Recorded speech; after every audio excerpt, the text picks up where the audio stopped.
5, 4, 3.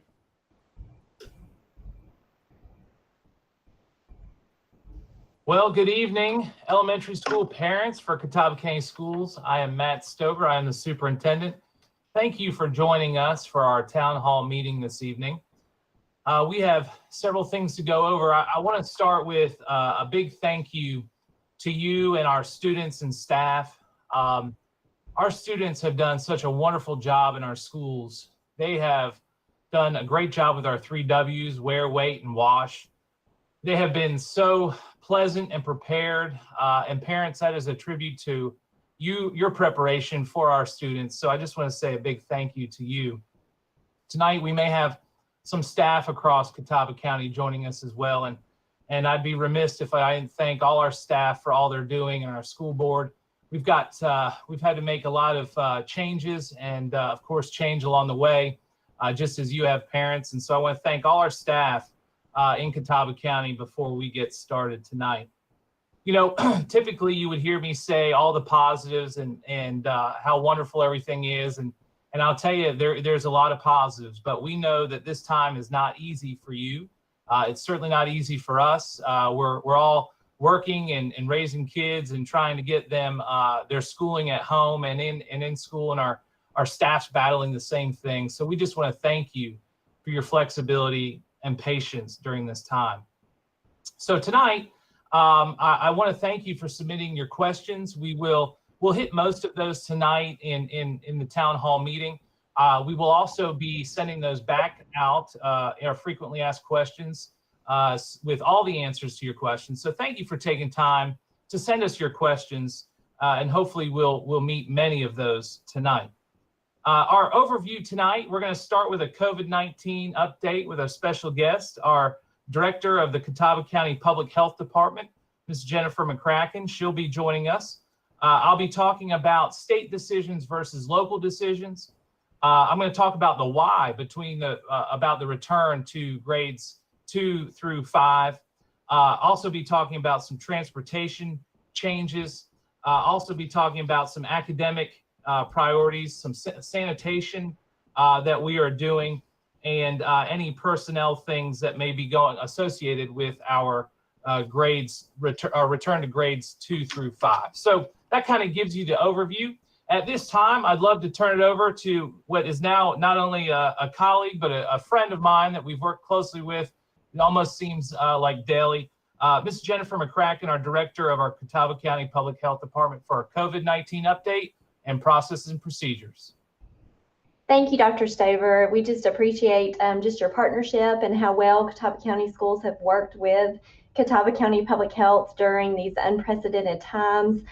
Certainly no one could have predicted this pandemic, but certainly just due to your leadership and the leadership of your cabinet, I know that Catawba County Schools has really handled this professionally and with the utmost care. So I truly am appreciative of that. And so tonight, I thank you for your time, and I wanted to just spend a few minutes giving an update about where we are in terms of COVID-19, to share some resources, and to also walk through a little bit about how we conduct contact tracing and how we deal with exposures and quarantine and isolation situations at the school setting.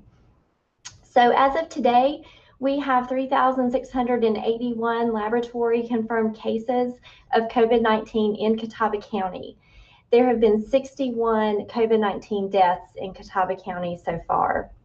So although cases in North Carolina and Catawba County have been on the decline since July, they have slowly started to tick back up, as have hospitalizations. And so experts anticipate that the cooler weather, people spending more time inside, that can contribute to potential rises in cases as we go into the winter months. So at this time, what we're seeing is the overwhelming majority of cases in schools have been due to outside exposure through family contacts, through gatherings of people, and community spread. There have been no clusters identified in Catawba County schools, in any of the schools in Catawba County. And clusters, just so you know, are defined as 5 or more cases in a school setting that can be epidemiologically linked at the school. So basically, we were able to identify that there has been spread at school. So as of last week, and since children have returned back to Catawba County Schools in class instruction, there have been 71 children and 29 staff who have been isolated due to a positive COVID-19 test result. There have been 815 children and 110 staff quarantined as close contacts to those positive cases, and we'll get into more of that in just a bit. But right now, we're encouraging everybody to really double down in their efforts of prevention measures using the 3 W's, to wear face coverings, wash hands, and wait 6 feet apart. That's certainly important to prevent the spread of COVID-19 in any area, especially in the school setting, but also in terms of gatherings and in community events, as these can be major contributors to the spread of COVID-19 in our community. So in looking at trends and looking at the weeks since school has reopened, so since mid-August, the percentage of children with COVID-19 has remained steady, and that's been true for North Carolina, and it's been true for Catawba County. We are not seeing an increase in COVID-19 cases among school-aged children, and that's especially true for the pre-K and younger elementary school-aged children. So moving forward, we have received several questions related to where parents can go to get more information, more data. And certainly they can go to the North Carolina Department of Health and Human Services website. They have a COVID-19 dashboard where you can get a whole host of information, including information about clusters across North Carolina, and they update that on a regular basis. You can also go to the Catawba County website, and we have a COVID-19 dashboard that we update on a daily basis with case numbers, number of people hospitalized, how many people have been tested, and those sorts of things. So those are 2 really good resources for information, as well as the Center for Disease Control. They have a whole host of resources about COVID-19. So I encourage you to visit those resources. But what I did want to just reiterate to you is that the overwhelming majority of cases that we've seen in the schools has been due to outside exposure through family contacts, gathering of people, and community spread. So that's a real important point that I want you to, just to think about. We're not seeing that spread in the school building itself. But we're really fortunate in Catawba County and across North Carolina that we have a lot of tools in our toolbox that we can utilize to decrease the spread of COVID-19. And so first I wanted to just mention that North Carolina Department of Health and Human Services, the Center for Disease Control, as well as the American Academy of Pediatrics, they have all been very strong in their recommendation that students can return to school in person, especially in lower elementary school grades. And the governor, in conjunction with the Department of Health and Human Services, has paved a way to make that happen here in North Carolina. And so the school system, another resource I wanted to talk about is the Strong Schools North Carolina Toolkit. And that's what Catawba County Schools and all other school systems across North Carolina utilize for implementing the requirements and recommendations related to COVID-19. And so that document focuses on safety measures for students, teachers, and staff. They emphasize the importance of social distancing, wearing masks, frequent hand washing.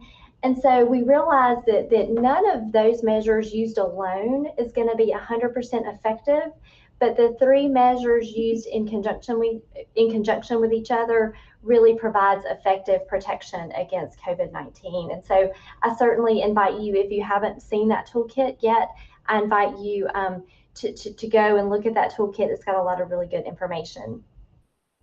So I wanted to move on and talk about screening. And so every morning, your child gets screened, and along with the temperature screening, as well as asking questions about exposures and symptoms.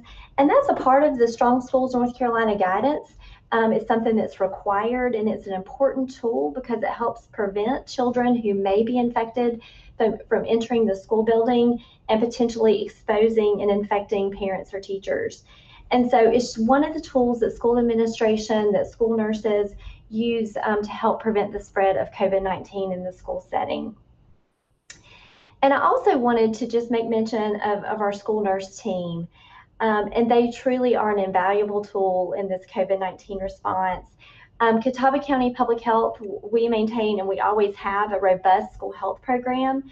Our school nurses are public health nurses. They're employed by Catawba County Public Health, and they have experience specifically related to children and adolescents, and they've been working alongside or working day in and day out in the COVID response since it first began in early 2020. So not only do you have experts in your school each and every day that are experts in health and pediatrics, but now you also have an expert in COVID-19. And so that's just a huge resource, and that team has just done a phenomenal job.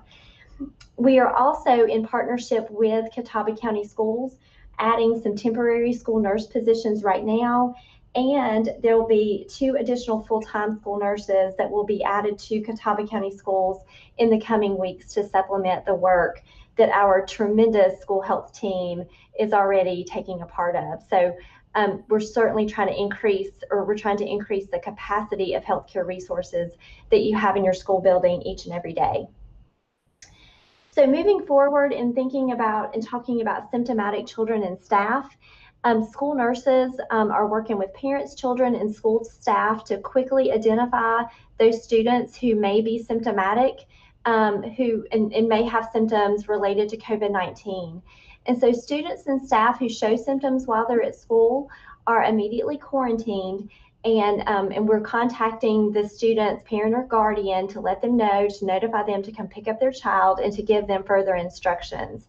We certainly recommend that children seek medical attention anytime that they're sick, and having symptoms of COVID-19 is certainly something that we would want somebody to seek medical attention for. And we also recommend that any child who has symptoms of COVID-19 to be tested, whereas when in COVID-19, testing resources were a little bit difficult to find. Now we have a whole plethora of testing resources in our community, so we're very lucky for that.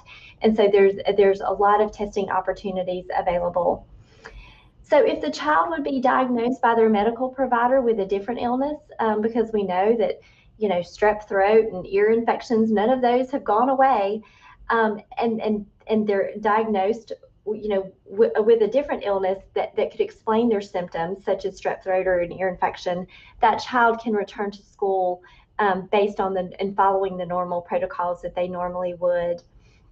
School nurses are also available to help children find a medical provider if they don't have one. And so if that is a need that you have, please reach out to the school nurse, and they're more than happy to help you find those healthcare resources. So moving on to talking about exposures, the CDC defines a close contact as anyone who's been within 6 feet of an infected person for a cumulative total of 15 minutes, starting from 48 hours before the person began feeling sick until the time the patient was isolated. So when we're doing those contact investigations, we're really looking at those time frames. It's really critical. So children or staff who've been exposed to a positive case need to quarantine at home for 14 days after the last date of their exposure. Because it can take up to 14 days, which is an incubation period, for COVID-19 symptoms to develop. And so that's why that 14-day period is so important. And it's important to make sure that that time has passed before that exposed child or that staff person returns back to school. And so depending on the level of exposure in the classroom, only a few children could actually have to be quarantined, or it could be a whole entire class. It really just depends. And that's where our school nurses are working very closely with teachers and other school administrators, school staff, to make sure that we get a really good depiction of what happens in that classroom, where children are seated, how they move about the classroom each and every day, and the school nurse helps to make those decisions about the number of children that would need to be quarantined. When children are quarantined, we do recommend that they get tested, especially children who have family members who are also in school or maybe in childcare, because we want to make sure that we prevent that spread. So when a case of COVID-19 is discovered in a school, that student or staff member is not allowed to come back to school until at least 10 days have passed. So right now I'm talking about somebody who has been diagnosed with COVID-19. They have to be out of school until 10 days have passed. And that's because the Centers for Disease Control say that people with mild to moderate cases of COVID-19 remain infectious for no longer than 10 days. So those individuals are no longer potentially spreading the virus after that 10-day time frame has passed. So overall, we've noticed that there have been multiple instances where children with COVID-19 are from the same household. And so, of course, we have siblings and that kind of thing, and it's really hard. It's hard to not transmit COVID-19 in a household. And that can impact multiple grades, and it also can have linkages with child care centers for additional siblings. So just keep that in mind. And so again, I will reiterate, although we've not had any identified clusters so far, the potential always remains. And so we would respond to this on a case-by-case basis in partnership, working closely with the school district as we have throughout this whole COVID-19 event. And if there is a potential for quarantining, it could be just a few students, it could be a whole classroom, it could be a grade level, or even an entire school, depending on the situation. And those decisions will not be made lightly, and they'll be made in coordination with our state leadership, with Catawba County Schools, and with public health. So lastly, I want to talk about prevention. And although we have many measures in place, there is still a potential for students and staff to contract the disease either at school or in the community. And so no matter what the setting is, there are protective actions that we need to take each and every day to slow the spread of COVID-19 in our community.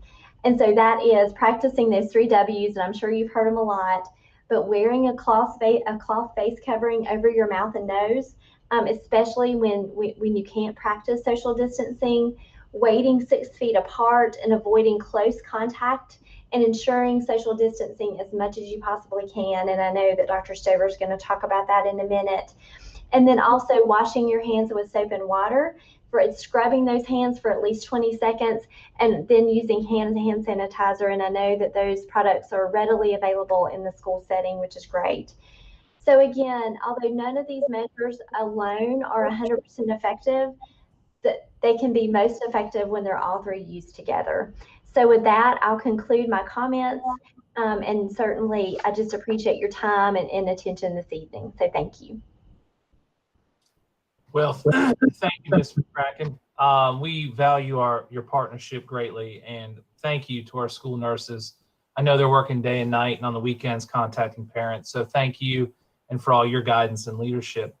You know, parents, I think one of the things I want to mention before I get into some other state and local decisions is the quarantine process has been one that we've learned to be one that is causing the disruptions that, you know, we're just not used to, if you will. So having to go home for 14 days, we've had staff that have had to quarantine. We've had to, you know, have staff be video conferenced into the classroom. We've had to add additional personnel for supervision.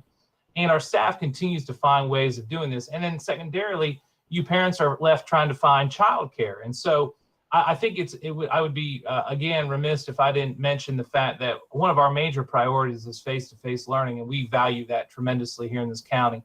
But it also is a balance of safety. And so when we talk about quarantining, I just want you to know that as we do have more students come into schools, the more likelihood of quarantines and or isolations does increase. And so that is not to scare anyone. That's not what I do. I don't want to do that. I think we just need to be realistic during this time when we have more people in one area, the likelihood of those things happening. We are of course continuing our sanitation practices, and we are thankful that we hadn't seen the spread in schools according to Ms. McCracken and her team. But we also know that we are not able to control the virus. It's invisible. And certainly we do all we can to counteract it, but I never want to give anyone a false sense of security. So again, I want to thank you, Ms. McCracken. All right, so let's get to the state and local decisions, and you can tell that and parents, don't worry, I'm going to get in and everything. I have up till 6:59 before the next one, so don't worry, I think I'll be able to hit most of these things. So let's talk. A lot of questions came in about state versus local decisions, and I think this is really important for you to understand.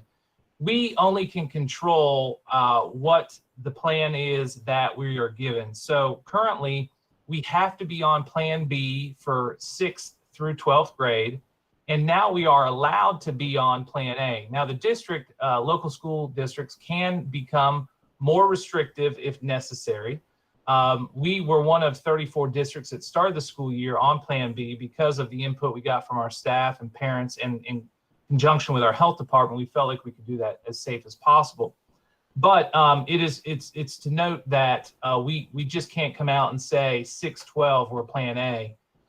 It also is worth mentioning that we did apply for a waiver in case we did want to bring 6th grade back. However, we were denied that waiver, and 6th grade is lumped into a whole different category. We're one of very few districts in this state that are K-6, and there's a lot of advantages to that. But in this case, in busing and transportation, I'll talk about that later.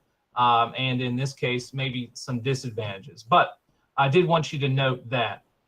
Also, too, the difference between Plan A and Plan B. Plan A, the biggest difference is students do not have to be socially distanced, although that is still one of our major priorities that we came away with from the other week's board meeting, from our administration and board working together, from what we heard from parents and from staff, and in conjunction with our health department. And in Plan B, that social distancing is required in the classroom. If you can't get to 6 feet, you go back to back, and there's ways you can do that.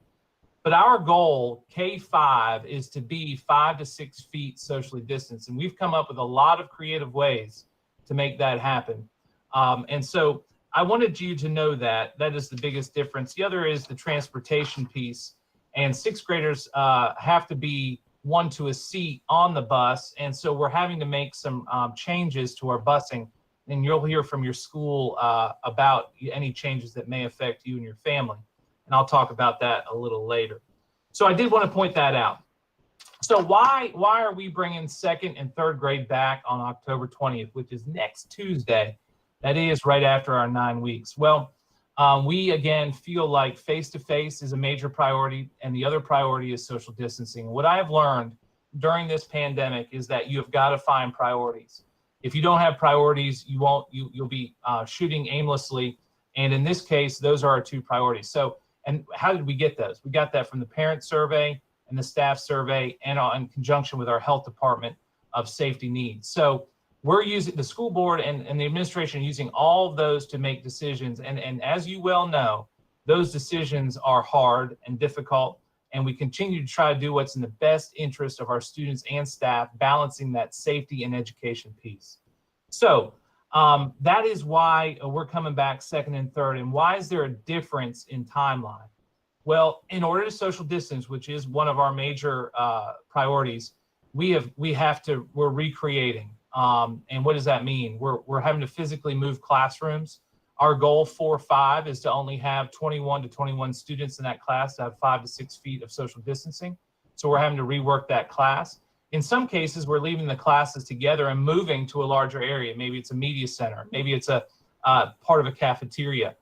So we're giving our principals and staffs the opportunity to do those things, whatever's in the best interest of their students. So we're getting very creative on where we're schooling and how we're schooling. The other thing we're getting creative with, and we have to, and this is very, very difficult, and we need time to adjust, is our teachers will be taking on some different responsibilities, and maybe teaching a combination grade level face-to-face, or in the case of all virtual students, maybe we've had more students come back face-to-face, and we've had to consolidate virtual classes. So that teacher will be taking other students from other schools virtually. And again, we're making all of this happen so we can get our kids in face-to-face, still protecting our virtual learners, because that is very important to them, and trying to work with our staff not to overburden and overwork them. And right now, that is a very difficult balance. And so that's why I'm very quick to thank my staff and all they have done. I'm very proud of the work they have done. So what's that mean? It means that, are you saying, Dr. Stover, there could be class changes? Could my student have a new teacher?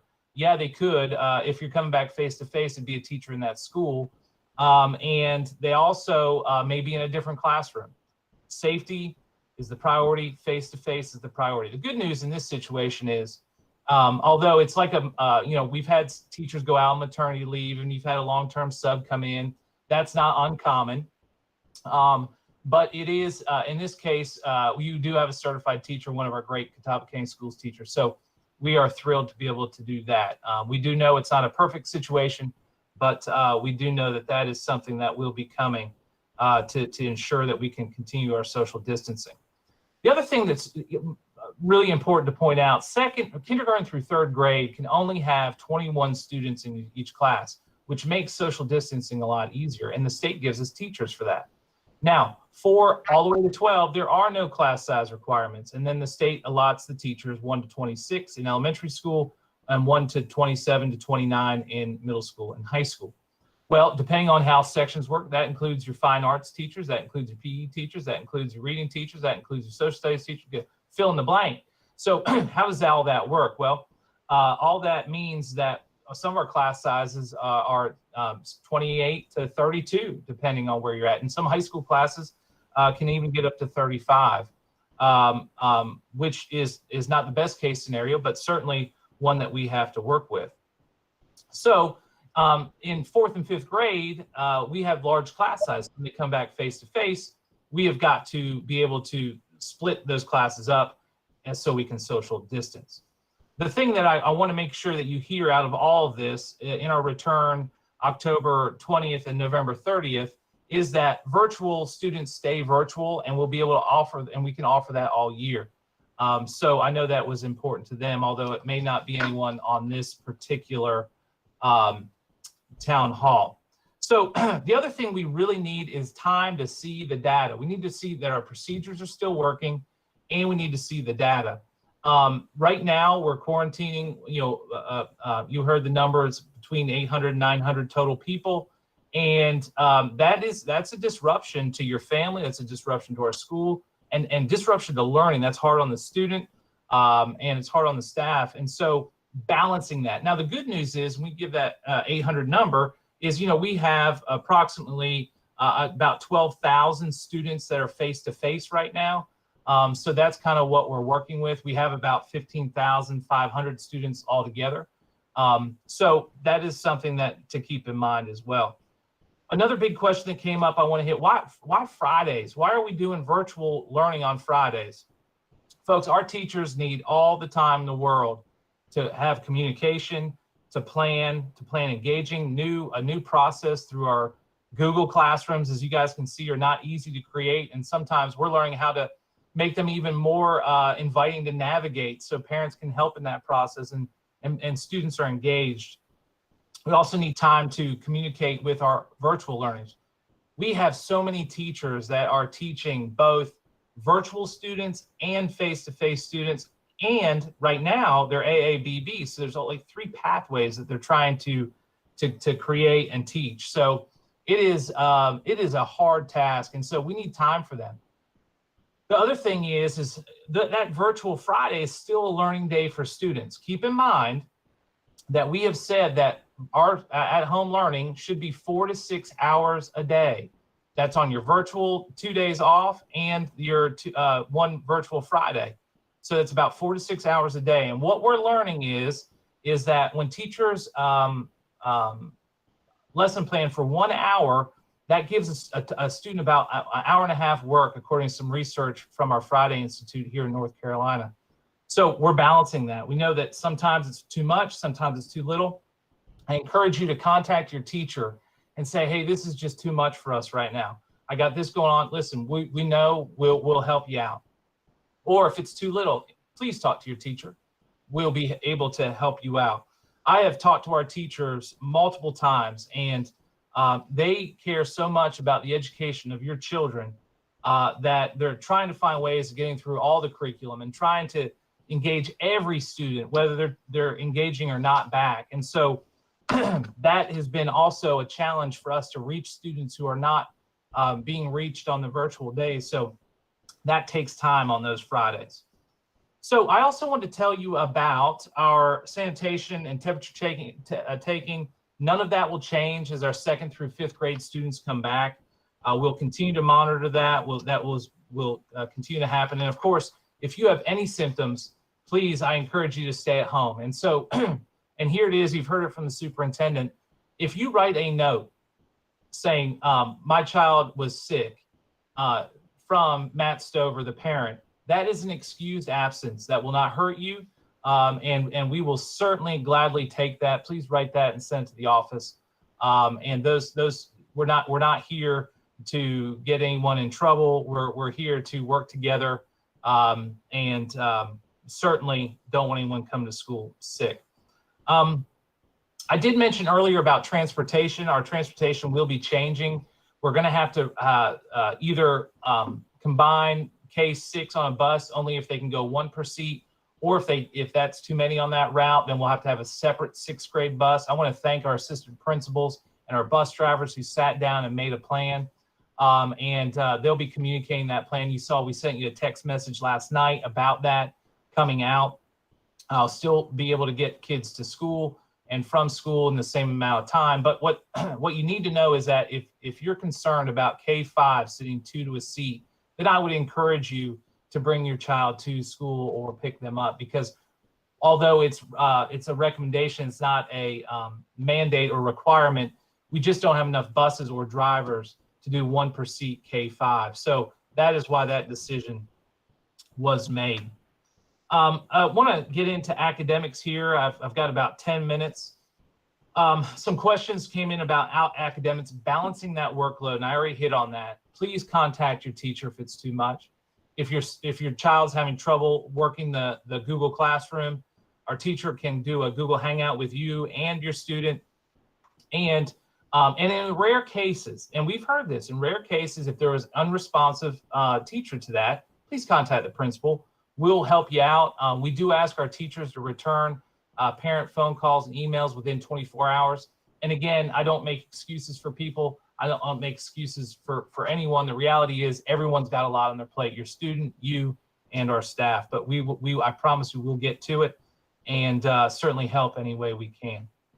So I've already talked to you about the virtual learning days. Again, now that we're coming back to 3, we'll have 4 face-to-face days, and then Friday will still be a virtual learning day. So we need students to be engaged during that time, and that teachers will have assignments, follow-up activities, maybe videos, and we need those students and our teachers will be engaged with them to continue that learning process. So I think the key word that I continue to use with teachers, our staff, and parents is grace. I'm sure you've heard a lot if you do any social media work. It seems to be the catchphrase, but in reality, we truly need grace, and we will gladly give grace to you and your family. If we're not, then I need to know about that, and you can contact me directly, because we feel very strongly about that in Catawba County Schools, and I know our staff does as well. State exams have come up quite a bit, and currently we have been told that state exams will still be given, although we are hopeful that that will change later in the year. And I'll tell you why. So state exams are on, make sure you hear that. But I will tell you that I'm advocating for those state exams to be off. Now, why is that? Well, learning under these circumstances is a lot different. And you know that teaching it as a parent is really difficult. And when we don't have our kids all the time, it makes it really difficult to deliver all of the curriculum. And I would be remiss if I told you that all our teachers can get through all that curriculum and we won't miss a beat. Well, that is not possible during this COVID-19 pandemic. What is possible is great communication and engaging activities that hit the main points of our standard course of study. Now, when you hit main points of the standard course of study, that doesn't necessarily mean that a child would be prepared for an end of course test in 3rd grade or 5th grade science or whatever it may be. So I feel like the state may be setting up our children for failure, and I certainly would never want that to happen. So we continue to advocate that those tests do not, and if they are given, they do not count for anything other than growth for the next teacher for next year. So that being said, does that make grades important and teacher work important and our student work important? Absolutely. We are depending on our professionals to make those decisions. Our experts, our teachers, and our principals to help guide those decisions, working with parents on have they learned enough to go to the next grade level. And I assure you that when you're working and your students doing the best they can, we have never held a child back that was doing their best and certainly doing their best or having a learning disability or attention deficit disorder. We would never let that hold them back as long as they were working hard and working with our staff. And I don't anticipate that changing anytime soon. So I think I've hit everything I needed to hit. I do have some colleagues that are on the back channel here, and they're supposed to remind me if I missed anything. So I sometimes do that. And it doesn't appear as though I have missed anything on my cheat board over here. There are some questions out there we weren't just able to get to, and we will, again, we will answer those questions on our frequently asked questions document that we'll send out after our town hall meetings. I want to thank you again for your patience and flexibility. Some of you I may know, I'm a parent too. We're battling the same thing you are. Our teachers are, you are, and Miss McCracken is trying to educate after school hours, after work. So thank you for all you're doing. 3 priorities we have I want to leave you with: safety and sanitation, communication, and making sure our school culture is inviting for our employees and our students this year. And you'll notice that I've purposely made those our goals this year because those, in my opinion, are the most important things we need to do this year. You'll not see that, well, we need to be a grade A at Startown Elementary, or we need to be a grade A at St. Stephen's High School. It's not about that right now. It's about health and safety. It's about communication and doing the best we can for our kids, either in person or virtually. So thank you for giving us grace in our growth period. We're learning how to do this. And so many of you have reached out to me, and I know in many cases I've heard from our principals, you've reached out to your teachers just to say thank you. I want to thank you for thanking them. And certainly thank you for all your hard work. Please note that, again, just a reminder, if your child has any symptoms, please don't send them to school. We'll work with you. And remember those 3 W's: wear, wait, and wash. Elementary parents, so good to see you tonight. I'm so thankful for your kids. I can't tell you how awesome a job they're doing. I've been in all the schools multiple times. I love seeing them. They give us a smile on their face. Thank you for all you guys are doing as parents. We're thankful for our partnership. Have a good evening.